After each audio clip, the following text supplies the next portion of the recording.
Hey guys, 大家好. So welcome to today's video, and I want to talk about 5 principles that you can use to learn any language. Let's get started. Number 1, listen and read to stuff you can somehow make sense out of. This is what Stephen Krashen refers to as comprehensible input. So every day you need to listen and read to stuff you can somehow make sense of, and by that I mean either that you can understand already, or that if you get a dialogue in a textbook, it has a vocabulary list, you can look up all the words and understand it that way, or speak with a tutor over Skype and they can type in the words you don't understand, or use body language. Any way you can use to understand the real language, how it's spoken and written, and it needs to be every day. Number 2, make it progressive.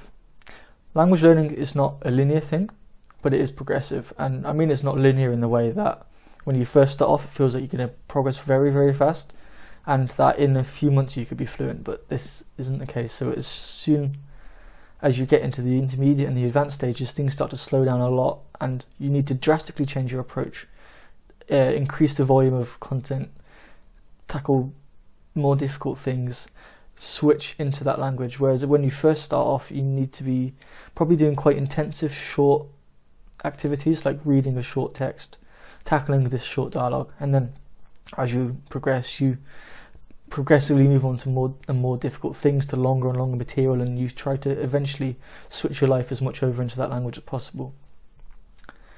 Number 3, practice, practice, practice.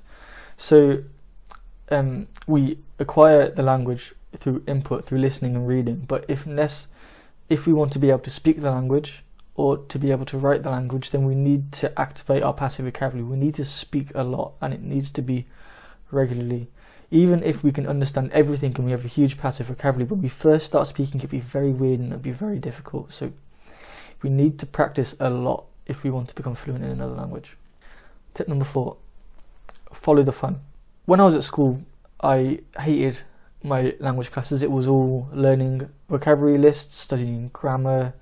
It just wasn't fun at all. But when you learn by yourself, you can do whatever you want. So it's important to follow the fun. And what I mean by this is, don't just sit down and binge watch a bunch of TV with English subtitles, because you won't get anywhere. But what you need to do is, when you're looking at stuff to learn with, try and find stuff that's interesting to you.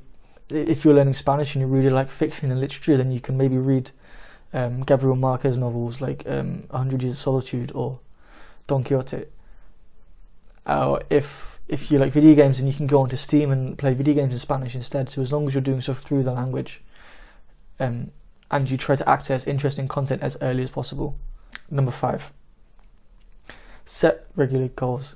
This is something that I didn't really do when I first started. I just kind of wung it and didn't really know what I was doing, but I found setting a good goal helps me keep motivated, keep going, and really I think it's what anyone should be doing if they want to progress quickly in a language. And this can really be anything from, I'm going to aim to finish my beginner's textbook by the end of the month, or I'm going to have 3 italki sessions a week, or anything like that.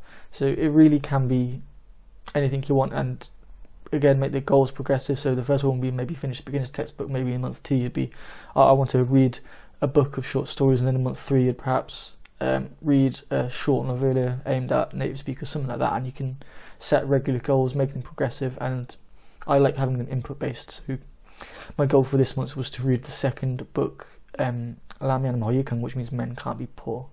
And now for one last bonus, be patient. Language learning, I mean, it takes a long time, not as long as some people think. It doesn't have to take 10-20 years before you can be fluent. It can be, depending on the language, a year, 2 years, 3 years, but it does take a long time. So you need to be patient. You need to give your brain time to soak everything in that it needs to. Okay, so that's it for today's video. Thanks for watching. If you enjoy this content, please give me a thumbs up, and if you have anything you want to cover in the future, please let me know, and I will see you guys next time. I'll see you again then. Bye bye.